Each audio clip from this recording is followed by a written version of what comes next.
Hey guys, welcome back to Andy's Dinosaur Reviews, and we have another Mattel Jurassic World Camp Cretaceous Dino Escape figure to take a look at today, and in fact it's obviously not only a figure, it's a set of figures as we have Kenji and the Monolophosaurus. This was a really cool release because we have a newly sculpted Monolophosaurus. Like, the entire head of the Monolophosaurus and neck and everything is completely different from the other ones for sure. I don't know how much of the body is different, but the head and neck certainly is, which is cool to me because it gives us a little bit of variation between our Monolophosaurus figures. However, this one you can instantly see straight away has a big problem with it, and that is the fact that the teeth are extraordinarily large, like so distractingly large. But aside from that, I feel like everything on here looks pretty fun, and definitely another fun release potentially here from Mattel. But as far as the box art goes, we again have that typical Dino Escape packaging, and then here on the back we have a look at the Monolophosaurus Kenji, as well as the scooter, and then kind of a sneak peek down here of the Bumpy and Ben set, which I definitely will be picking up for Ben because I love Ben in the show. But this set certainly looks to be another fun one, so let's pop it out of its box right now. So here is our Kenji figure. Here, and he's on his face. Here is our scooter. So let's stand Kenji back up now. Hopefully he stays. And then here is our Monolophosaurus. So we have the entire set now out here, and first impressions out of the box, I will say that although the teeth are horribly distracting on that Monolophosaurus, it still looks fun just because it has such a unique and different appearance compared to the other Monolophosaurus, which I will bring the other one in here at some point, or at least one or two potentially of the other ones to take a look at them in comparison. But Kenji absolutely looks awesome, like really matching up to what Kenji looks like in the show. And I feel like Mattel has done a great job continuously on the actual human characters from the Camp Cretaceous series, as we have a few already of them that we've reviewed here on the channel, and each one has been fantastic if you ask me. So this looks to be another case of another fantastic human figure from the Camp Cretaceous show, which is super awesome because it's great to finally be getting figures of the entire cast of the show, you know, the human characters from the show. It's super awesome to now have yet another one here with Kenji. But let's go ahead, jump straight to a closer look at both of these right now. So starting with our Monolophosaurus, again, the sculpt and detail, as per usual when it comes to a Mattel figure, is very nicely done overall, aside from the teeth. But we have some beautiful scale detail, really nice detailing throughout the head sculpt. You can see the eye detail is really quite nice, even though the eye paint clearly has missed its mark, which is not in any way, shape, or form surprising. We have the nostrils sculpted out up here at the tip of the snout, and we have a really nice coloration primarily for the figure, as we have kind of a very dark, like bluish gray bordering on a black for the primary body color, and then we have kind of like a really light brown or a khaki that kind of just splotches through the face all over the place. And I really do quite like that coloration because I feel like, of course, the lighter tones play off nicely of the darker tones, and it definitely looks flashy, but in a realistic way. The eye paint is a yellow, and it's tough to tell if it's a black pupil or if it's just the dark blue that is the primary body color, or dark bluish gray, whatever you'd like to call it. That is the pupil coloration. That's really too hard for me to tell, honestly. If we take a look over here at this side, okay, it definitely looks to me to be the primary body color, that darker, like bluish gray. But again, you can see on this side that the head sculpt looks really nice. The teeth, of course, again, like I had stated earlier, are just obscenely large. We do have an articulated jaw so we can get inside the mouth, but look at the difference, the size difference between the teeth on the upper jaw compared to the teeth on the lower jaw. Like, that is just really, really ugly. I'm actually quite sad that the teeth look so hideous on this figure, because it really could have been a very nice interpretation of a Jurassic World style Monolophosaurus, as well as just generally a nice Monolophosaurus to add into the line, and I don't know why they would have given the figure such large teeth. The teeth are painted fairly nicely, and they are given a nice realistic tone of color with like an off-white bordering on a light yellow, but the fact that those teeth are so huge is just awful, absolutely awful. But the inside of the mouth, you can see the tongue is sculpted in there, given a very nice pinkish tone of color, which looks quite realistic and also seems to sport a bit of a glossy look in there. We don't have any coloration on the upper jaw on the inside of the mouth as per usual, but the articulated jaw does work really nicely. It's definitely unfortunate, though, that those teeth are so huge. If we look up here on the top of the head, we start to have some ridges pick up. We almost have like a hump-like look to the neck right there. There is a really bad seam on this one, though. You can see it's like very visible, and that is something you usually see seams on Mattel figures, but I don't really recall. Like, if you look at this side, like, this side's not so noticeable, you know, it's decent looking, but this side looks a little uglier to me. I'm not sure why, but as we move down the course of the neck, you can continue to see how that light brownish coloration runs the course of the body, starting in the face and continues down through the neck. You also have some light browns here on the underside, but it honestly looks like it's the exact same tone of brown that we have up here. It would have been nice to have a slightly different shade of color, but it does still look pretty fun. As we move down into the arm sculpts and stuff, you can see some muscle definition here in the arms, as well as some really nicely sculpted fingers. Big bulky claws, but that's kind of just the way they are, especially since these figures are technically made for kids. You don't want anything that's going to have actually sharp claws, so that's totally understandable. But the hand sculpts and everything do look pretty nice. We do have some more very nice looking texturing to the skin and stuff throughout the stomach region. You can kind of pick up on the rib cage a little bit right there. It does appear to be a pretty well-fed dinosaur, so it doesn't look starving or scrawny or anything like that. You can see that the ridges start out up here on the top of the neck really large, but they taper off to a much smaller appearance to the ridges as you run down the course of the rest of the body. But we also have this light brown that just disappears completely, like it just stops here at the hip region, and unfortunately no longer continues out the course of the figure. And I feel like some extra paint application out onto the tail, as usual when it comes to a Mattel figure, really could have made a pretty big difference, but unfortunately we don't get that here. If we look down here in the leg, you can see even more nice muscle definition, as well as some beautiful scale detail running down the course of the leg. You can pick out the kneecap right there on the front of the leg, as well as some nice muscle tone in the calf region. Of course, our feet are extraordinarily large, but that's obviously due to balancing issues to make sure your dinosaur stands, although I don't know that they actually need to be as large as they are. It's something that is obviously a common trend with Mattel figures. We can see there is definitely a glossy look to the nails, but there isn't any type of actual specific nail paint. But because the gloss is actually pretty strong, it almost appears as though there is.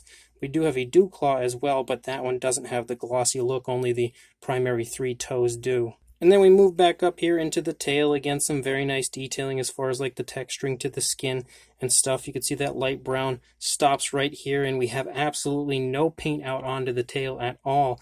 And shockingly, I don't really see like that speckling that you usually see on Mattel figures. I don't see that on this one at all. We do have a pretty nice looking curve to the tail as we lead out into the tail, though. Match those ridges up a little bit nicer so they don't look off. But you can see that the figure, of course, being an articulated dinosaur figure, looks fairly similar on this side like it did to the other side. And we again have that light brown, which does look really cool in contrast to that darker coloration of the dinosaur, running down the course of the back, but yet again stops, of course, at the hip region. And then you can see that the leg on this side is leading the dinosaur. You can see the opposing leg is trailing, so the leg on this side is definitely in a much larger stride than what we see on the opposing side. But again, that's really the only difference that you're going to see on this side as far as the figure goes until you reach the tail. And then, of course, we have that bend in the tail, a really nice curve to the tail. Not much else going on for the Monolophosaurus, but there is the Jurassic Facts app code for you to add this to your collection if my camera would focus on it a little bit. But not the best Monolophosaurus, that's for sure, but I do dig the appearance to the newly sculpted head aside from the teeth. And then we, of course, have our Kenji. And Kenji honestly looks fantastic. Again, just perfectly replicating Kenji from the show. You can see that the head sculpt is just spot on to what Kenji looks like. Really nice paint apps to the head. You have the eyebrows painted out. You also have his eyes painted really nicely. If we can get this to focus. There you go. You can see how nice that looks. The lips, the nose, everything looks really nice. You also have his kind of goofy but trademark hair that is painted with a nice black coloration, also quite nicely detailed. And as you move down the course of the figure, you can see that the paintwork is very precise everywhere you look, as is the beautiful sculpt work. Like you can kind of see the structure of his body as you move down the course of the figure, as well as like some folds and stuff in the shirt. And then you continue to move down into the shorts. You can see that the shorts again look exactly like he looks in the show. And then you get down here into the feet. You can see the laces and everything are painted. beautifully sculpted as far as the shoes and everything goes. Really, really nicely detailed, honestly, everywhere. So an absolutely awesome Kenji figure. And then the weakest part of the set would be the scooter, but we do in fact have a scooter again, which isn't anything amazing, anything, to write home about, but it looks pretty fun. It's about what I guess a random little scooter would look like for a Mattel figure. You can see the wheels are a grayish coloration, as are the hand grips right there on the top. And then the area where he would be standing is also a grayish coloration. So we have gray and blue, and that's really about it. But it looks pretty fun and probably articulates pretty well. So I guess let's go ahead and check that out. So the wheels of the scooter are articulated, and they definitely do work pretty nicely. You can see it moves quite smoothly. And then, of course, you could put Kenji on the scooter, which is exactly the idea behind this set. But as far as articulation on Kenji goes, we do have articulation in the head. You can see a nice swivel there at the base of the head leading into the neck. We also have shoulder articulation, again, a swivel, as well as elbow articulation, which moves pretty smoothly. Of course, same deal for both sides. We have articulation here in the waist area, as well as the hip. You can see that works quite nicely. We can even do a split. Don't know how flexible Kenji actually is, but he certainly is quite flexible in this figure. You can almost do it this way as well, but you also have articulation in the knees, and that's really about it. That's where our articulation for Kenji ends. But then as far as the Monolophosaurus goes, we again have the articulated jaw, which is really nice, but we also have some beautiful articulation here in the neck on a swivel, and then we can also go, of course, down and up. I definitely do like the articulation in the neck. I would have liked to have some articulation up here, but we don't unfortunately have that. I just love when Mattel adds that little area of articulation to their figures. We also have articulation in the arms, which can move forward and back, but shockingly, you can see one area that's different compared to a lot of Mattel releases. The arms don't come out away from the body. Like, that's something I don't recall that I've ever really seen before, so that's really weird. We only have articulation to move forward and back. Usually you can kind of like make them fly or attempt to fly, but we don't have that here on this one. We also have articulation in the legs, of course, which can maybe move. Actually, I don't really feel like they move out away from the body much at all either. But we do have, again, these swiveled tails, so some pretty fun articulation on the Monolophosaurus as well, if I can now get him to stand back up. There we go. So for a size on both of these, and now the Monolophosaurus is trying to fall again. I must not have his feet in the right spot. There we go. For a size, for a length on the Monolophosaurus, you are looking at about 7¼ inches, or around 18½ centimeters. For a height, the highest point would probably be those ridges on the neck. You're looking at closing in on 3 inches, or around almost 7½ centimeters. And then as far as Kenji goes, you're looking at right around that 3¾ inch range, maybe a little bit smaller to show off the fact that he is a child, or about the 9½ centimeter range. For a size comparison, we have a whole bunch of figures in here. Just because some of these Mattel figures were sitting nearby, I decided why not throw them in here and add a little extra comparison for the Monolophosaurus and Kenji set. But you can definitely see, again, like I was stating with Kenji, he's a little bit smaller than your average Mattel human figure because, of course, he's a child, so you can see he's a little bit shorter there than Muldoon.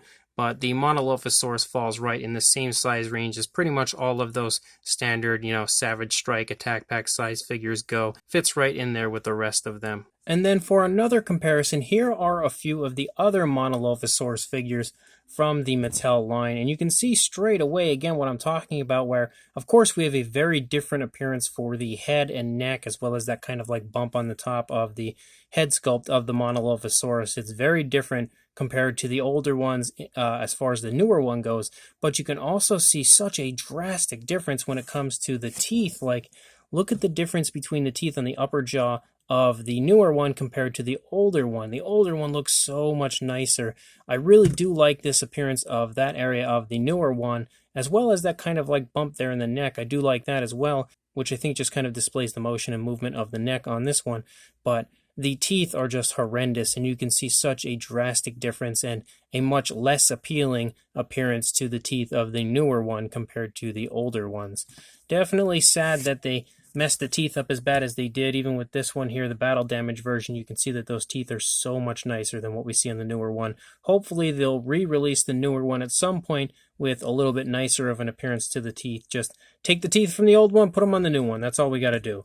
Well, I guess we'd technically have to resculpt the teeth entirely, but it would, without question, be worth it. Please do that, Mattel, because the teeth on the newer one are just beyond ugly. So this brand new Kenji and Monolophosaurus set is really quite fun, but doesn't come without its downsides. As far as the Kenji figure himself goes, I honestly feel like Kenji is perfect. Like, it's exactly what I would like to see on a Kenji figure for a Mattel mainline figure goes. Like, it's really nicely sculpted, really nicely painted, some pretty fun articulation, no sloppiness at all. The scooter is nothing special in my opinion. It's not anything I was too excited about. Of course, it's just a random scooter, but it's a fun little addition to the set, and I do like the fact that I can display Kenji in my collection on the scooter, kind of running from the Monolophosaurus, so that is pretty fun. The Monolophosaurus itself is kind of a letdown, honestly, to me, because it's one that I was really excited about because I love Monolophosaurus, and I was psyched to see that this one had such a different appearance to the head sculpt and stuff compared to the previous versions. However, I wasn't exactly aware of the fact that the teeth were so large, and I didn't pick it out immediately when I had seen the promotional images or anything of the figure. It just wasn't something that struck me as such a distraction for the figure until I had started to see some other people receiving theirs and had a look at what the actual figure looked like in hand, and it wasn't until then that I really noticed how ugly the teeth were, and now having the figure in hand, I can say that it is 100% hideous looking as far as the teeth go. Once you move past the teeth, I definitely like the figure. I think it's a beautifully sculpted Monolophosaurus, and I really do like the updated and newer different appearance to this one compared to the older one, especially because it does give us some variation within our Monolophosaurus pack. But I'm not the biggest fan in the world of the paint application, just because of course the paint runs out before we ever reach the tail, and I really want Mattel to start adding more paint into their figures as far as like running out onto the tail. I don't even care if it ups the price a little bit to get that. I would 100% be happy paying a little bit of a higher price just to get a little more paint application on the figures, but until they decide to do that, I guess this is basically the type of paint scheme that we're probably always going to get from Mattel. And it does look really nice as far as the way that those lighter tones of like brown or khaki play off of the darker tones of the body, but it just would have been nicer if we had more paint running out onto the tail. I think that's the biggest area on the figure that looks off, of course, outside of the teeth, but is the fact that the paint application just stops dead as usual, which is, again, nothing new or shocking to me. It's something we've been dealing with since the Mattel line started, but it's just something that I was hoping would get improved upon, and it has at times, but we always end up going back to it, which is definitely sad. We do have a little coloration, extra coloration there on the underside, but that's not anything amazing. It doesn't really run up into the lower jaw. It doesn't run out onto the tail, so it's just a little area of pretty much the same color that we have on the upper part of the dinosaur, but the eyes are also sloppily painted. They're not exactly placed well, which is as well a downside. And we do have a glossy look for the nails, and it almost makes it look like we have alternate paint application for the nails of the feet, which we don't, unfortunately, but it does kind of make it look like we do.